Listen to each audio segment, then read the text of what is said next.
Apple Inc. debuted a brand new Mac professional PC once many years of skilled users whiny concerning the present version. The company previewed the new Mac Professional at its annual developer conference on a weekday. It looks loads just like the original version of the Mac Professional from over a decade past that was wide praised.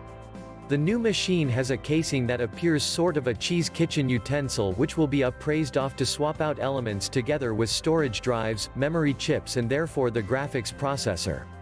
It comes with a 28-core Intel Corp. Xeon chip, one in every of the quickest processors on the market, Apple said. The computer is powerful enough to run 3 streams of raw 8K video. It has a stainless steel frame with handles. There's conjointly an optional set of wheels to maneuver the machine around.